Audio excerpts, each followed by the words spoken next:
بسم اللہ الرحمن الرحیم۔ سیرت النبی صلی اللہ علیہ وسلم، درس نمبر 63، سفر آخرت۔ آج کے درس میں نبی اکرم صلی اللہ علیہ وسلم کے دنیا سے پردہ فرمانے کے بعد کے احوال، رسول اللہ صلی اللہ علیہ وسلم کی وفات کی خبر کا صحابہ کرام کو پہنچنا، نبی اکرم صلی اللہ علیہ وسلم کو غسل دینا، تجہیز و تکفین اور تدفین سے متعلق ذکر ہے۔ نبی اکرم صلی اللہ علیہ وسلم جب 63 سال کی عمر میں پردہ فرما گئے اور آپ کا انتقال ہوا تو صحابہ کرام پر یہ خبر بجلی بن کر گری۔ غم کا ایک پہاڑ ٹوٹ پڑا اور مدینے میں ایک غم کی فضا پھیل گئی۔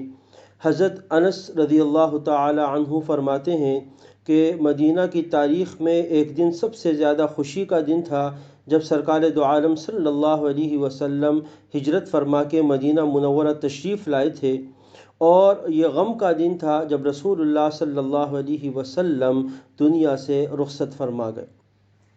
تمام صحابہ کرام غم سے نڈھال مسجد نبوی کی طرف دوڑ رہے تھے۔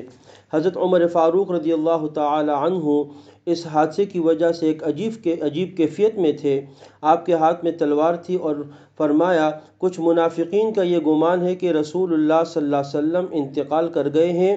آپ کا انتقال نہیں ہوا بلکہ اللہ سے ملاقات کے لیے گئے ہیں، اور واپس آ کر ان لوگوں کے ہاتھ پاؤں کاٹ ڈالیں گے جو اس قسم کی باتیں کرتے ہیں۔ حضرت عثمان غنی رضی اللہ تعالی عنہ بالکل خاموش ہو گئے۔ حضرت علی رضی اللہ تعالی عنہ ایک کونے میں جا کر بیٹھ گئے۔ اس موقع پر صدیق اکبر رضی اللہ تعالی عنہ نے ہمت اور ذمہ داری کا مظاہرہ کیا۔ آپ اپنے مکان میں تھے، جب آپ کو اطلاع ملی تو مسجد نبوی آئے اور بغیر کسی سے بات کیے سیدھے رسول اللہ صلی اللہ علیہ وسلم کے حجرے میں تشریف لے گئے، جہاں نبی اکرم صلی اللہ علیہ وسلم کا جسد اطہر ایک یمنی کپڑے میں ڈھانک کے رکھا ہوا تھا۔ آپ نے فوراً نبی اکرم صلی اللہ علیہ وسلم کی پیشانی پر بوسہ دیا اور فرمانے لگے کہ آپ کی زندگی بھی پاک اور آپ کی موت بھی پاک ہے۔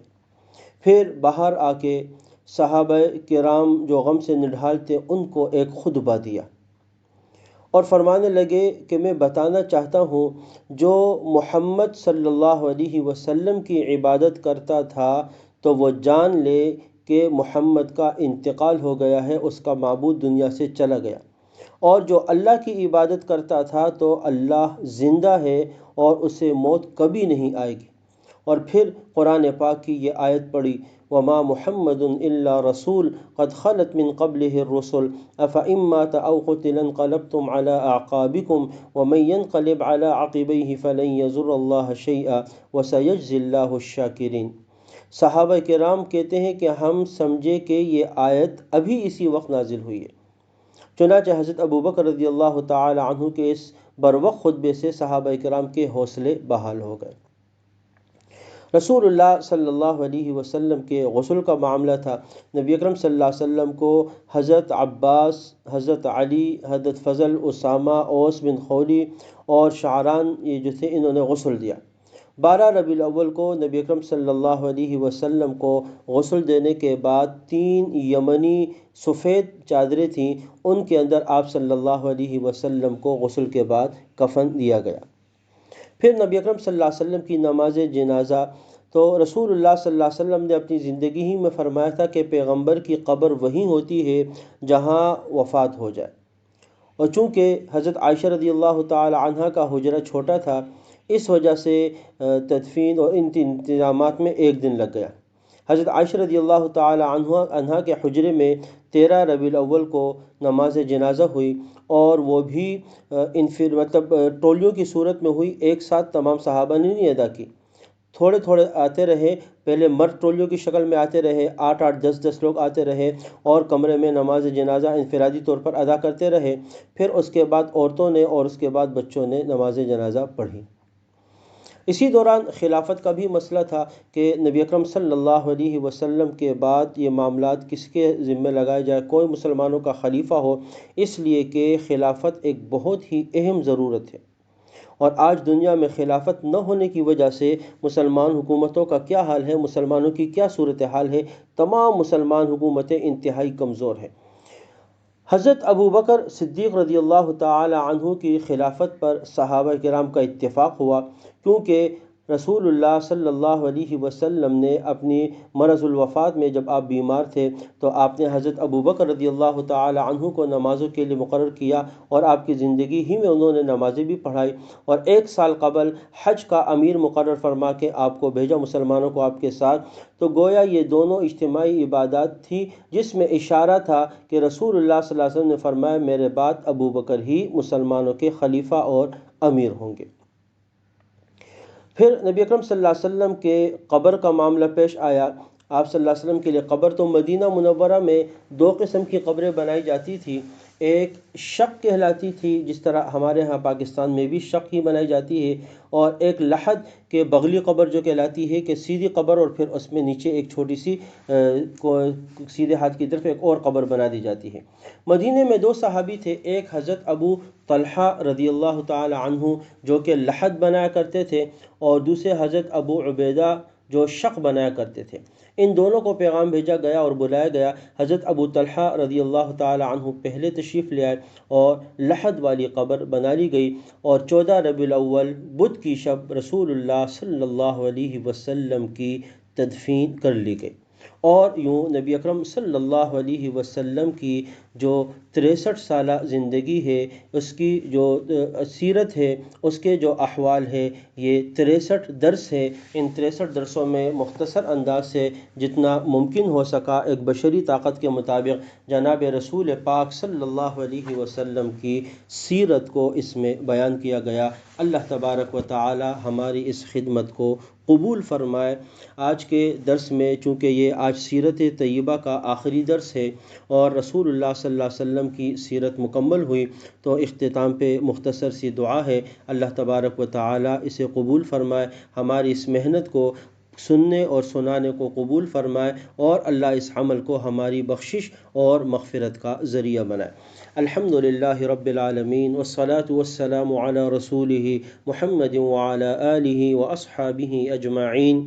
ربنا آتنا فی الدنیا حسنہ وفی الآخرة حسنة وقنا عذاب النار۔ اللهم إنا نسألك من خير ما سألك منه عبدك ورسولك محمد صلى الله عليه وسلم، ونعوذ بك من شر ما استعاذك منه عبدك ورسولك محمد صلى الله عليه وسلم۔ اللهم أرنا الحق حقا وارزقنا اتباعه، وأرنا الباطل باطلا وارزقنا اجتنابه۔ یا اللہ، یہ جو سیرت طیبہ ہے جو ہم نے ذکر کی ہے، بیان کی ہے، یا اللہ اس عمل کو اپنے دربار میں قبول فرما، اور یا اللہ یہ ہم سب پڑھنے والے سننے والے سب کی مغفرت کا ذریعہ بنا۔ یا اللہ جناب رسول پاک صلی اللہ علیہ وسلم کی سیرت طیبہ، آپ کی مبارک سنتوں پر عملاً یا اللہ ہمیں سیرتاً صورتاً اخلاقاً خلقاً ہر اعتبار سے عمل کرنے کی توفیق نصیب فرما۔ جناب رسول پاک صلی اللہ علیہ وسلم کی محبت ہمیں نصیب فرما، آپ کی سنتوں کے مطابق زندگی گزارنے کی توفیق عطا فرما۔ یا اللہ آخرت میں نبی اکرم صلی اللہ علیہ وسلم کی شفاعت نصیب فرما۔ یا اللہ حشر کے میدان میں جناب رسول پاک صلی اللہ علیہ وسلم کا قرب، آپ کی شفاعت اور آپ کی معیت نصیب فرما۔ یا اللہ جناب رسول پاک صلی اللہ علیہ وسلم کے دست اقدس سے یا اللہ ہمیں حوض کوثر کا پانی پینا نصیب فرما۔ یا اللہ جناب رسول پاک صلی اللہ علیہ وسلم کی شفاعت نصیب فرما۔ یا اللہ اپنی زندگی کو نبی اکرم صلی اللہ علیہ وسلم کی زندگی کے مطابق گزارنے کی توفیق عطا فرما۔ یا اللہ رسول اللہ صلی اللہ علیہ وسلم نے جو خیریں، جو برکتیں، جو عافیتیں اپنی زندگی میں آپ سے مانگی ہے، یا اللہ ہم بھی ان تمام خیر و عافیتوں اور برکتوں کا سوال کرتے ہیں، ہمیں بھی وہ نصیب فرما۔ اور جناب رسول پاک صلی اللہ علیہ وسلم نے جن شرور سے، جن فتنوں سے پناہ مانگی ہے، یا اللہ ان تمام شرور سے، ان تمام فتنوں سے ہم بھی پناہ مانگتے ہیں۔ یا اللہ ہماری بھی حفاظت فرما، یا اللہ دور حاضر کے تمام فتنوں سے ہمیں محفوظ فرما، یا اللہ ایمان کے ساتھ ہمیں زندگی اور یا اللہ ایمان پر ہمارا خاتمہ نصیب فرما، ہماری مغفرت فرما، ہمارے والدین کی بخشش فرما، ہمارے اولاد کی فرما، ہماری ازواج کی فرما، ہمارے بہن بھائیوں کے رشتہ داروں کی مغفرت فرما۔ یا اللہ ہم سب عافیت کا سوال کرتے ہیں، ہمیں اپنی زندگی میں، اولاد میں، مال میں، گھروں میں یا اللہ عافیت، رحمت، خیر اور برکت نصیب فرما، اور یا اللہ بے برکتی سے، بد نظری سے، مخلوق کے شر سے یا اللہ ہم سب کو محفوظ فرما۔ یا اللہ ہمارے ملک پاکستان کی حفاظت فرما، اسے اسلام کا مضبوط قلعہ بنا، یا اللہ اس میں ہمیں سکون کی زندگی نصیب فرما، ہر قسم کے شر اور فساد سے یا اللہ محفوظ فرما۔ یا اللہ امت مسلمہ کے حال پر رحم فرما، جہاں کہیں مسلمان مظلوم ہے یا اللہ ان کی مدد فرما، ان کی نصرت فرما، ان کی دستگیری فرما، کفار کے ظلم سے یا اللہ انہیں نجات نصیب فرما۔ یا اللہ ہمارا خاتمہ ایمان پر نصیب فرما، یا اللہ خاتمہ ایمان پر نصیب فرما۔ اللہم صلی علی محمد وعلی آل محمد کما صلیت علی ابراہیم وعلی آل ابراہیم انک حمید مجید۔ اللہم بارک علی محمد وعلی آل محمد کما بارکت علی ابراہیم وعلی آل ابراہیم انک حمید مجید۔ سبحان ربک رب العزت عما یصفون وسلام علی المرسلین والحمد للہ رب العالمین۔